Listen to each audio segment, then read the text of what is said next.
اللہم صلی علی سیدنا و مولانا محمد وعلی آل سیدنا و مولانا محمد وبارک وسلم وصلی علیہ الصلاۃ والسلام علیک یا سیدی یا رسول اللہ وعلی آلک و اصحابک یا سیدی یا حبیب اللہ الصلاۃ والسلام علیک یا سیدی یا خاتم النبیین وعلی آلک و اصحابک یا سیدی یا خاتم المعصومین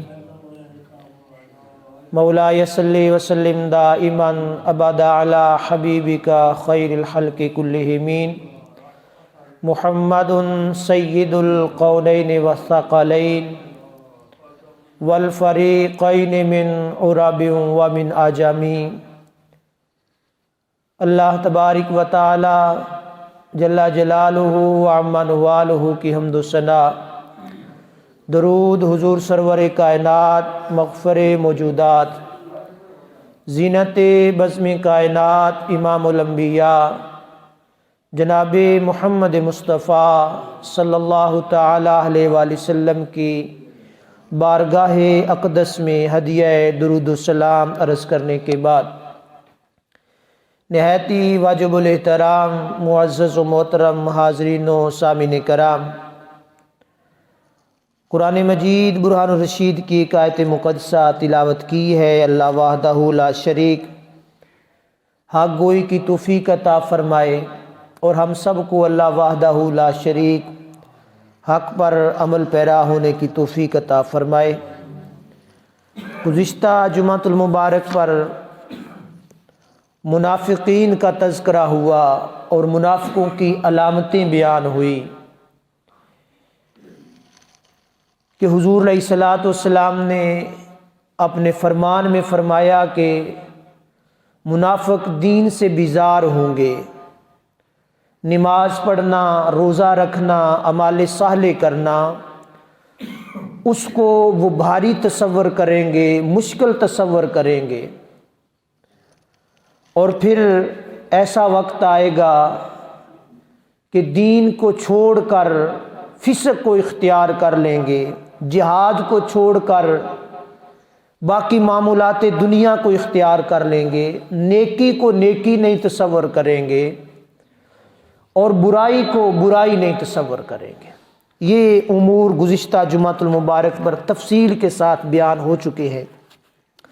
اب آج کا جو ہمارا مضمون ہے اسی کے ساتھ ملتا جلتا اللہ پاک جل شانہ نے منافقوں کو متنبع کیا، اور چونکہ ہر پیغام، ہر عمل اور ہر حکم جو دیا جاتا ہے بظاہر اس کا مخاطب کوئی اور ہوتا ہے، لیکن ہر مسلمان اس حکم میں شامل ہوتا ہے، تو آج کا جو مضمون ہے وہ ہم مسلمانوں کے لیے بالخصوص ہے کہ ہم لوگ اپنی زندگی کی روش کو، اپنے معمولات دینیہ اور دنیا کو دونوں کی پہچان کر کے دیکھیں کہ کیا ہم لوگ منافقوں کا طریقہ تو نہیں اختیار کر چکے، اور اگر منافقوں کا طریقہ اختیار کر چکے ہیں تو اس کو چھوڑ کر خالص اللہ کا طریقہ، اللہ کی محبت اور رسول کی تعظیم کو اختیار کریں۔ تو اللہ پاک جل شانہ نے قرآن مجید میں ارشاد فرمایا، کالذین من قبلکم کانوا اشد منکم قوۃ واکثر اموالا واولادا۔ اے منافقو، تم سے پہلے لوگ مال اور اولاد کی وجہ سے تم سے زیادہ طاقتور تھے، یعنی مال اور اولاد کی کثرت کی وجہ سے وہ تمہارے سے زیادہ قوت والے اور طاقت والے تھے۔ اور پھر اللہ پاک نے فرمایا فاستمتعوا بخلاقہم فاستمتعتم بخلاقکم کما استمتع الذین من قبلکم۔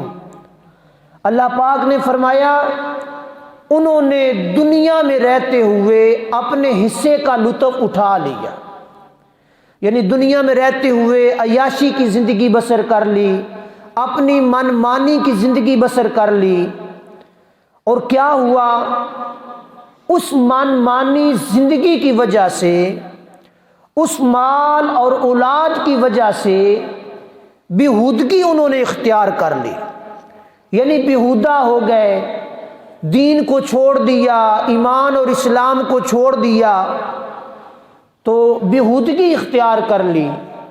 اور تم بھی اے منافقو بیہودگی کی طرف جا رہے ہو۔ اولئک حبطت اعمالہم فی الدنیا والآخرہ، ان کی اس بیہودگی کی وجہ سے، ان کی اس روش کی وجہ سے کیا ہوا؟ اولئک حبطت اعمالہم، ان کی زندگی کے سارے اعمال برباد ہو گئے، اور والآخرہ، اور ان کی آخرت بھی برباد ہو گئی۔ وَأُولَئِكَ هُمُ الْخَاسِرُونَ، اللہ پاک نے فرمایا وہ لوگ گھاٹے والے، نقصان والے ہیں۔ اب یہاں پہ اس آیت مقدسہ کے اندر اللہ تبارک و تعالی نے مومنین کو بالخصوص اس چیز کی طرف متوجہ فرمایا، چونکہ کفار تھے، منافق تھے، مشرکین مکہ کے لوگ، وہ اپنے آپ کو اولاد کی وجہ سے اور مال کی کثرت کی وجہ سے قوت والا تصور کرتے تھے، یعنی کہتے ہمارے پاس اولاد بھی ہے، ہمارے پاس مال بھی ہے، اور ہمارے پاس طرح طرح کی نعمتیں بھی ہیں، تو ہمیں کیا ضرورت ہے دین کو اختیار کرنے کی؟ دین کو وہ اختیار کرے جس کے پاس مال نہیں ہے، یا دین غریبوں کا دین ہے۔ یہ طنز کفار کیا کرتے تھے، مشرکین کیا کرتے تھے، اور منافقین اہل اسلام پر کیا کرتے تھے۔ تو اللہ وحدہ لا شریک نے ان کو متنبہ کیا، ان کو متوجہ کیا کہ اے لوگو، کیا تم سے پہلے جو لوگ گزر چکے ہیں وہ اس وجہ سے قوت والے نہیں تھے؟ یعنی ان کے پاس اولاد بھی تھی، ان کے پاس مال بھی تھا، اور تم سے زیادہ عمر بھی رکھتے تھے، تم سے زیادہ طاقت بھی رکھتے تھے، تو ان کے اس مال اور اس اولاد نے کیا کیا؟ انہیں گمراہ کر دیا، انہیں بیہودگی کی طرف لگا دیا، اور انہوں نے دین کو چھوڑ دیا۔ تو اللہ پاک نے فرمایا کہ دنیا کی بدمستی میں بدمست ہو کر دنیا کا لطف اٹھانے لگے، یعنی چند روزہ زندگی کو انہوں نے سامنے رکھا، اخروی اور برزخی اور حقیقی زندگی کو انہوں نے ترک کر دیا، چھوڑ دیا، اور دین کو، اسلام کو چھوڑ دیا۔ تو کیا ہوا؟ رب نے فرمایا انہوں نے بیہودگی کو اختیار کیا، جس طرح تم لوگ بیہودگی میں جا رہے ہو، یعنی ہم لوگوں کو متوجہ کیا کہ ہم لوگ بھی کثرت مال کی وجہ سے، کثرت اولاد کی وجہ سے ہم لوگ دین کو چھوڑ دیتے ہیں۔ کفار کہتے تھے ہمارے پاس اولاد ہے، ہمیں کیا ضرورت ہے، ہمارے پاس تو بڑا کثیر مال ہے، میں تو کل کوئی چیز خریدنی پڑے گی تو خرید لوں گا۔ تو حضور اللہ پاک نے فرمایا کہ قیامت کے دن تمہیں خریدنے سے کوئی چیز نہیں ملے گی، تم چاہو گے کہ ہم لوگ خرید سکیں، اس کا حکم قرآن مجید میں دوسرے مقام پر رب نے فرمایا کہ زمین و آسمان کے درمیان جو کچھ بھی ہے، اور جو کچھ زمین اور آسمان کے درمیان ہے، اس سب کو کل قیامت کے دن تم چاہو گے کہ ہم اس کو دے دیں، اور اس کے عوض ہم لوگ پانی کے چند گھونٹ لے لیں، تو رب تبارک و تعالیٰ فرمائے گا یہ تمہاری دنیا تھوڑی ہے، میرے پانی کی قیمت زیادہ ہے، تو اس وجہ سے کوئی چیز ہم لوگ خرید نہیں پائیں گے۔ تو یہ چیز اللہ تبارک و تعالیٰ نے اہل ایمان کو اور اہل اسلام کو بیان فرمائی۔ اور دوسرے مقام پر اللہ پاک نے ارشاد فرمایا وَمَا أَمْوَالُكُمْ وَلَا أَوْلَادُكُمْ بِالَّتِي تُقَرِّبُكُمْ عِنْدَنَا زُلْفَىٰ إِلَّا مَنْ آمَنَ وَعَمِلَ صَالِحًا فَأُولَٰئِكَ لَهُمْ جَزَاءُ الضِّعْفِ بِمَا عَمِلُوا وَهُمْ فِي الْغُرُفَاتِ آمِنُونَ۔ اور کیا تمہارے مال اور تمہاری اولاد اس قابل ہیں کہ تمہیں اللہ کا قرب دلا سکیں؟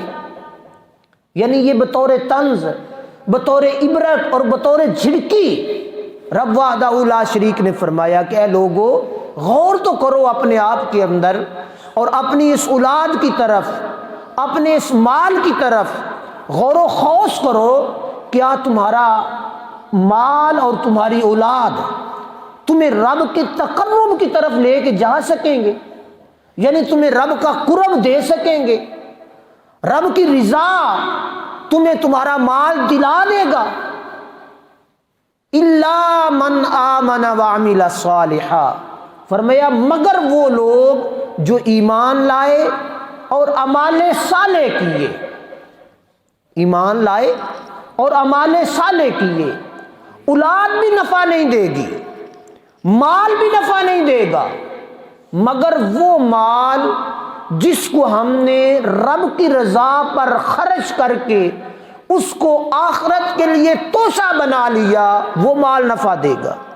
اور وہ اولاد جس کو ہم نے اللہ کے حکم کے مطابق دین اسلام کی پیروکاری میں لگا دیا، وہ اولاد حضور علیہ الصلوۃ والسلام نے فرمایا کہ کل قیامت کے دن نفع دے گے۔ اولاد بھی نفع کا باعث بنے گی، کب؟ جب اللہ کے حضور دعا مانگے گی۔ مال بھی نفع کا باعث بنے گا، کب؟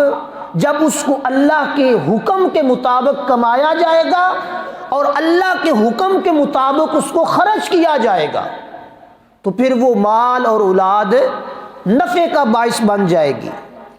اور پھر اللہ پاک نے فرمایا قرآن مجید برہان الرشید کے اندر ایک مقام پر، انما اموالکم واولادکم فتنہ، اے لوگو جان لو تمہارا مال اور تمہاری اولاد تمہارے لیے فتنہ ہے، تمہارے لیے آزمائش ہے، تمہارے لیے امتحان ہے۔ اب ہم لوگ سوچیں اس چیز کو کہ جس مال کے پیچھے لگ کر ہم لوگ آخرت کو اور رب کے حکم کو بھلا دیتے ہیں، وہ مال تو ہمارے لیے فتنے کا باعث قرار پایا۔ وہ اولاد، جس اولاد کی وجہ سے ہم لوگوں نے حلال حرام کے درمیان تمیز کو چھوڑ دیا، وہ اولاد تو فتنے کا باعث بن گئی۔ تو اب ہم لوگوں کو سوچنا تو پڑے گا، فکر تو کرنا پڑے گی کہ یار ہم لوگ تو چاہتے ہیں کامیابی، ہر بندہ یہ چاہتا ہے، اس کا مدار ہے کہ میں کامیاب ہو جاؤں اور مجھے کامیابی نصیب ہو جائے۔ تو کامیابی کے لیے ہمیں کرنا کیا پڑے گا؟ اللہ پاک جل شانہ نے قرآن مجید میں ایک مقام پر ارشاد فرمایا، اَيَحْسَبُونَ أَنَّمَا نُمِدُّهُمْ بِهِ مِن مَّالٍ وَبَنِينَ نُسَارِعُ لَهُمْ فِي الْخَيْرَاتِ بَل لَّا يَشْعُرُونَ، کیا یہ خیال کرتے ہیں کہ وہ جو ہم مال اور بیٹوں کے ساتھ ان کی مدد کر رہے ہیں تو کیا ہم ان کے لیے بھلائیوں میں جلدی کر رہے ہیں؟ بلکہ انہیں خبر نہیں ہے۔ یعنی کفار نے، مشرکین نے کہا تھا، حضور علیہ الصلوۃ والسلام نے ان کو تعلیم دی، تبلیغ کی اسلام کی۔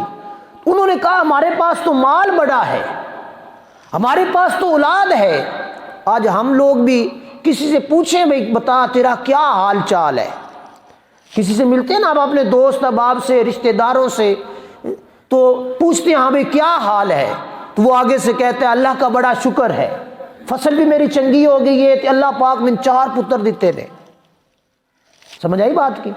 فخر کرتے ہیں کہ نہیں کرتے؟ اور کرنا بھی چاہیے، کیونکہ یہ رب تبارک و تعالیٰ کی بہت بڑی نعمت ہے۔ لیکن رب نے فرمایا کہ یہ کیا ہے؟ نعمت ہے، لیکن ساتھ ہی اموالکم و اولادکم فتنہ بھی فرما دیا۔ نعمت ہے، رحمت ہے، لیکن کب؟ جب ہم اس کو رحمت بنائیں۔ مال ہمارے لیے نفع کا باعث ہے، جب ہم لوگ اس کو نفع کا باعث بنائیں، جب ہم لوگ نفع کی طرف اپنی اولاد کو لے کر نہیں آئیں گے، جب ہم لوگ نفع کی طرف اپنے مال کو لے کر نہیں آئیں گے، وہ مال پھر ہمیں نفع تو نہیں دے گا، وہ مال ہمیں نقصان دے گا۔ تو اس لیے اللہ تبارک و تعالی جل شانہ نے فرمایا کہ اے لوگو، تم نے تکبر کیا، تم نے غرور کیا اولاد کی وجہ سے ایک دوسرے پر، اور تم نے دین کو جھٹلایا، ایمان اور اسلام کو جھٹلا دیا۔ اور جب جھٹلا دیا، جھٹلانے سے مراد کیا ہے؟ فرمایا کہ تم نے باطل کی اتباع کی۔ کس چیز کی؟ باطل کی اتباع کی۔ یا رسول اللہ باطل کی اتباع کیسے کی؟ تو حضور سرور کائنات صلی اللہ تعالی علیہ وآلہ وسلم نے فرمایا، اللہ نے بیان کیا کہ جھوٹ نہ بولو، تم نے جھوٹ کو ترک کیا۔ اللہ نے بیان کیا کہ ہمیشہ سچ بولو، کیا تم نے سچ کو اختیار کیا؟ اور پھر فرمایا کہ تم نے اللہ تبارک و تعالی اور اس کے رسولوں کی تکذیب کی۔ کس طرح تکذیب کی؟ جس طرح پہلے لوگوں نے نبیوں اور رسولوں کی تکذیب کی۔ فرمایا تم زبان سے تو نہیں کہتے کہ قرآن برا ہے، استغفر اللہ العظیم، زبان سے تو نہیں کہتے کہ نبی علیہ الصلوۃ والسلام کا فرمان ہمیں اچھا نہیں لگتا، لیکن اعمال اور کردار کے لحاظ سے، اعمال اور کردار کے لحاظ سے اب ہم میں سے ہر بندہ یہ کہے گا کہ میں رب سے سچی محبت کرتا ہوں۔ اب سب کہیں گے اس چیز کو کہ نہیں، کہ رب سے سچی محبت ہے، رب کے رسول علیہ الصلوۃ والسلام سے سچی محبت ہے، پر رب کا حکم کیا ہے؟ جھوٹ نہ بولو، حرام نہ کماؤ، کسی کی برائی نہ کرو۔ تو کیا میں اور آپ اپنے گریبان کے اندر جھانک کر دیکھیں کہ کیا ہم لوگ سچ بولتے ہیں ہمیشہ؟ کیا ہم لوگ کسی کی تکذیب نہیں کرتے؟ قرآن کے حکم کے مطابق قرآن نے کہا وَأَقِیمُوا الصَّلَاةَ، نماز ادا کرو، تو ہم لوگ کہتے ہیں نماز کا ہمارے پاس وقت نہیں ہے۔ قرآن نے کہا وَآتُوا الزَّکَاةَ، زکوٰۃ ادا کرو، زکوٰۃ کے میرے پاس پیسے نہیں ہیں، فصل میری اچھی ہو گئی ہے، زمین میری بڑی خوبصورت ہے، ذرا خیز ہے، لیکن کیا اس زمین کا عشر رب نے حکم دیا دے دو، لیکن وہ رب کا عشر میں نہیں دے سکتا، باقی میں رب کے حکم کو مانتا۔ سمجھ آئی بات کی؟ نبی علیہ الصلوۃ والسلام کی محبت کا دعویٰ ہم نے کیا، تو کیا ہم حضور علیہ الصلوۃ والسلام کے طریقے کے مطابق زندگی بسر کرتی ہیں؟ تو فرمایا تم نے کیا کیا؟ تم نے نبی علیہ الصلوۃ والسلام کی تکذیب کی۔ اور اے مومنو، اپنے آپ کو، اپنے اعمال کو ٹٹولو اور اپنے آپ کو دیکھو کہ کیا تم استہزاء نہیں کرتے قرآن کا، یعنی قرآن کے ساتھ مذاق نہیں کرتے۔ جب ہم لوگ قرآن کو چھوڑ دیتے ہیں، خاص یہ حکم منافقوں کے لیے آیا تھا، جب چھوڑ دیتے ہیں تو کیا کرتی ہیں ہم لوگ؟ قرآن کے ساتھ سچی ہوتی ہیں۔ منافق بھی یہی کہتے تھے کہ یہ تو کہانیاں ہیں جو نبی علیہ الصلوۃ والسلام لے کے آ جاتی ہیں، بیان کر دیتی ہیں، ہمیں اس کی ضرورت نہیں ہے۔ تو اس وجہ سے فرمایا کہ تم اپنی زندگیوں کو، اپنے اعمال کو ٹٹولنے کی کوشش کرو۔ اور پھر فرمایا کہ ان لوگوں نے بیہودگی کو اختیار کر لیا، مال کی وجہ سے بیہودہ ہو گئے۔ آج جس بندے کے پاس مال نہیں ہوتا وہ کہتا ہے دعا کرو اللہ کرے میرے رزق میں برکت ہو جائے، دعا کرو اللہ پاک مجھے اولاد دے دے۔ جب مال اور اولاد دونوں آ جاتے ہیں تو پھر ہم خود مختار بن بیٹھتے ہیں کہ مال میں نے اپنی محنت سے کمایا ہوا ہے۔ کیا چیز ہے؟ مال میں نے اپنی محنت سے کمایا ہوا ہے، یہ میرا مال ہے، اس میں رب کا حصہ کہاں سے آ گیا؟ تو اس لیے رب تبارک و تعالیٰ نے ارشاد فرمایا کَمَا اسْتَمْتَعْتُمْ بِخَلَاقِهِمْ کَمَا اسْتَمْتَعْتُمْ بِخَلَاقِكُمْ وَخُرْتُمْ كَالَّذِينَ خَاضُوا۔ تو کیا کیا؟ انہوں نے رب کے حکم کو چھوڑ دیا، رب کے حکم کو چھوڑ کر دنیا کی لطافت اور دنیا کی بدمستی، دنیا کی عیاشی، دنیا کی مکاری، دنیا کے فراڈ میں مبتلا ہو گئے۔ اے لوگو، تم بھی انہی کی طرح کر رہے ہو، ان کفار کی طرح، جس طرح انہوں نے کیا تم بھی ان لوگوں کی طرح ہی اپنی زندگی بسر کرنا چاہ رہے ہو۔ جس طرح وہ بیہودگی میں چلے گئے تم بھی اسی طرح بیہودگی میں جانے کی کوشش کر رہے ہو۔ تو اللہ پاک نے ارشاد فرمایا اولئک حبطت اعمالہم، وہ لوگ تھے جو مسلمان تو کہلاتے تھے لیکن کیا ہوا، ان کے اس تکبر کی وجہ سے، ان کی اس بڑائی کی وجہ سے، جنہوں نے اپنے اوپر تکبر کیا کہ مجھے رب نے اولاد دے دی، مجھے رب نے مال دے دیا، کیا ہوا، ان تحبط اعمالکم، ان کے اعمال برباد ہو گئے، فی الدنیا والآخرہ، دنیا کے بھی اور آخرت کے بھی، یعنی دنیا بھی برباد ہو گئی اور آخرت بھی برباد ہو گئی۔ وَأُولَئِكَ هُمُ الْخَاسِرُونَ، پھر رب تبارک و تعالیٰ نے فرمایا یہ لوگ گھاٹے والے، یہ لوگ کون ہیں؟ گھاٹے والے، نقصان والے، خسارے والے، جنہوں نے سودا اچھا نہیں کیا رب کی بارگاہ میں۔ رب کی بارگاہ میں سودا اچھا کرتے تو تکبر نہ کرتے، اولاد رب نے دیا اس کو دین پر لگاتے، مال رب نے دیا ہے اس مال کی وجہ سے ان کے اندر مغروری نہ آتی، جب مغروری آ گئی تو ان کی دنیا اور آخرت دونوں برباد ہو گئی۔ اور دوسرے مقام پر اللہ پاک جل شانہ نے بڑی خوبصورت مثال بیان فرمائی، فرمایا الم یاتہم نبأ الذین من قبلکم قوم نوح وعاد وثمود وقوم ابراہیم واصحاب مدین والمؤتفکات اتتهم رسلهم بالبینات فما کان اللہ لیظلمهم ولکن کانوا انفسهم یظلمون، کیا ان کے پاس پہلے لوگوں یعنی قوم نوح، قوم عاد، قوم سمود اور قوم ابراہیم اور مدین اور اس طرح کے اور لوگوں کی کہانیاں نہیں ہیں کہ رب تبارک و تعالیٰ نے ان بستیوں کو الٹ نہیں دیا تھا، ان مکینوں کی ان لوگوں کو خبر نہیں ہے؟ کب؟ جب رسول ہمارے ان کے پاس رب کی طرف سے نشانیاں لے کر آتے رہے تو وہ کیا کرتے؟ وہ ان نشانیوں کو جھٹلا دیتے تھے، وہ اس قرآن جو پیغمبر لے کر آتے اس کی تکذیب کر دیتے تھے۔ تو رب تبارک و تعالیٰ نے کیا کیا؟ رب نے فرمایا کہ میں نے ان سب کو الٹ پلٹ کر دیا، ان کی بستیوں کو برباد کر دیا۔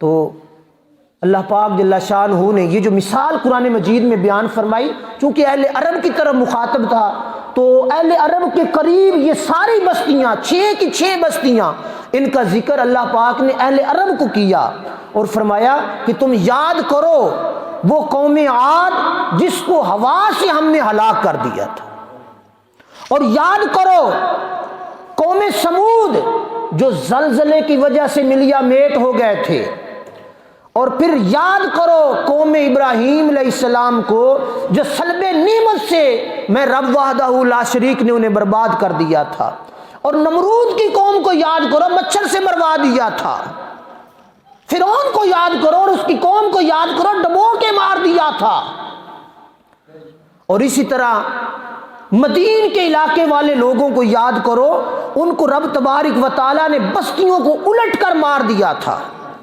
اب یہ چیزیں ہمارے پاس رب گائے بگائے ہمیں دکھاتا رہتا ہے، یعنی قوم عاد کا ذکر کیا، ہوا آئی، ہنیری آئی، یہ ہمارے مکان بڑے پکے بڑے خوبصورت ہم لوگ بنا لیتے ہیں، انہوں نے بھی اپنے دور کے اندر بڑے مضبوط اور پائیدار بنائے ہوئے تھے، لیکن کیا ہوا؟ قرآن مجید بیان کرتا ہے اور حدیث نبی صلی اللہ علیہ وآلہ وسلم بیان کرتی ہے، جس طرح ہم لوگ کوئی ہلکا سا تنکا اپنے ہاتھ کی ہتھیلی پر رکھیں اور اس کو پھونک ماریں، وہ ہوا میں اڑتا چلا جاتا ہے، ہوا میں اڑتا ہے تنکا کہ نہیں اڑتا؟ یا کوئی کاغذ کا ٹکڑا چھوٹا سا ہم اپنے ہاتھ میں رکھیں اور اس کو پھونک ماریں، وہ کیسے وہ الٹ بازیاں کھاتا ہوا جاتا ہے۔ تو فرمایا کہ ان بستیوں کو جن کو ہم نے الٹا، بڑے بڑے پکے مکان، اللہ پاک نے فرمایا وہ الٹ بازیاں کھاتے تھے ایک تنکے کی طرح۔ اے لوگو تم کون ہو؟ اور رب تبارک و تعالیٰ، یہ کبھی کبھار آندھی آتی ہے، ہنیری جس کو ہم پنجابی میں کہتے ہیں، آتی ہے تو ڈر لگتا ہے کہ نہیں لگتا؟ لیکن رب وحدہ لا شریک ہے، وہ ہم پہ مہربانیاں فرماتا ہے۔ یہ زلزلے پچھلے سالوں میں آئے، 2008 میں آیا، اور اس کے بعد پھر یہ 2-3 سال پہلے بھی میر پور کی طرف آیا، بستیاں بڑی مضبوط الٹی گئی کہ نہیں الٹ گئی؟ یہ کیوں ہوتا ہے ایسا؟ زلزلے آتی ہے، زمین کانپنا شروع ہو جاتی ہے، ایک سیکنڈ یا چند سیکنڈ وہ زلزلہ ہوتا ہے جو ہم لوگوں سے برداشت نہیں ہو پاتا۔ تو رب تبارک و تعالیٰ نے فرمایا اے لوگوں ان بستیوں کو دیکھو، ان کو یاد کرو، اگر میں نے ان کو برباد کر دیا تھا تو میرے اندر پھر بھی طاقت ہے، میں الٹ سکتا ہوں، میں ان کو برباد کر سکتا ہوں۔ لیکن یہ ہوا کیوں؟ انہوں نے رسول کی نشانیوں کو، رسول جب نشانیاں لے کر تشریف لاتے تو وہ ان نشانیوں کی تکذیب کر دیتے تھے، رسولوں کو جھٹلا دیا کرتے تھے۔ یعنی مثال کے طور پہ نبی علیہ الصلوۃ والسلام تشریف لائے، انہوں نے فرمایا رب کو ایک مانو، انہوں نے کہا ہم تو 360 خداؤں کو مانتے ہیں، ایک بارش کا ہے، ایک رزق کا ہے، ایک اولاد کا ہے، ایک فلاں کرنے والا، فلاں کرنے والا، خانہ کعبے کے اندر سجا کر رکھے ہوئے، ہم تو ان کو مانیں گے۔ رب نے فرمایا ان سب کی عبادت چھوڑ دو، ایک رب کی عبادت کرو جو تمہیں نفع دیتا ہے، جو تمہاری زندگی کا بھی مالک ہے، تمہاری موت کا بھی مالک ہے، تمہارا رازق بھی ہے، تمہارا خالق بھی ہے، تمہیں اولاد بھی دینے والا ہے، تمہیں دنیا زندگی بھی اور موت بھی دینے والا ہے۔ تو کیا ہم لوگ ایسی ساری چیزوں پر اعتقاد رکھتے ہیں؟ ان لوگوں نے اس اعتقاد کو چھوڑ دیا تو آج ہم لوگ بھی چھوڑ چھاڑ کے بیٹھ گئے۔ تو اللہ پاک جل شانہ نے پھر فرمایا آیاتہم رسولہم بالبینات فما کان اللہ لیظلمہم۔ اب یہ چیز بڑی قابل توجہ ہے، فما کان اللہ لیظلمہم، اللہ ان پر ظلم نہیں کرنا چاہتا تھا۔ فما کان اللہ لیظلمہم، اللہ نہیں چاہتا تھا کہ میں اس بستی کو الٹوں، اللہ نہیں چاہتا تھا کہ میں اس بستی کو ہوا سے اڑا دوں، اللہ نہیں چاہتا تھا کہ میں ان کے اوپر پانی کا عذاب مسلط کر دوں۔ یہ اللہ نے خود فرمایا وما کان اللہ لیظلمہم، اللہ ایسا نہیں چاہتا تھا، لیکن ہوا کیا؟ ولیکن کانوا انفسہم یظلمون، وہ لوگ خود اپنے آپ پر ظلم کرنے والے تھے، خود انہوں نے ظلم کے رستے کو ہموار کیا، خود انہوں نے اس سزا کو تجویز کیا۔ کیا لوگوں نے نہیں کہا تھا، نبی آئے تو لوگوں نے نہیں کہا تھا تو جو کچھ کر سکتا ہے کر لے؟ یہ لوگوں نے اپنی زبانوں سے بولے ہوئے الفاظ۔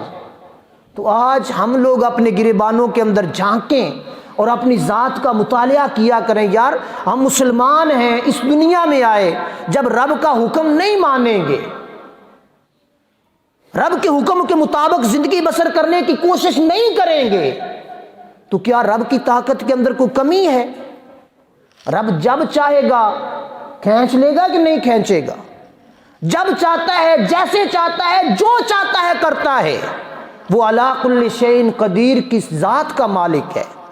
ہم تو عاجز بندے ہیں، میرے اندر، آپ میں سے کسی کے اندر یہ ہمت نہیں کہ اپنی مرضی سے سانس لے سکے، اپنی مرضی سے سن سکے، اپنی مرضی سے کلام کر سکے۔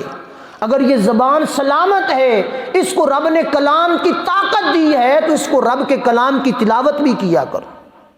اگر یہ اعضاء جسمانی سلامت ہیں، رب نے ان کو تندرستی عطا فرمائی ہوئی ہے تو ان کی زکوٰۃ یعنی نماز روزہ بھی کیا کرو۔ اگر رب وحدہ لا شریک نے رزق دیا ہوا ہے تو وہ رزق ہمارا نہیں ہے، رب کی عطا سے ہے، رب جب چاہے جیسے چاہے وہ اٹھا لے، لے لے واپس، اس کی طاقت ہے کہ نہیں ہے؟ ہم نہیں سنبھال سکیں گے۔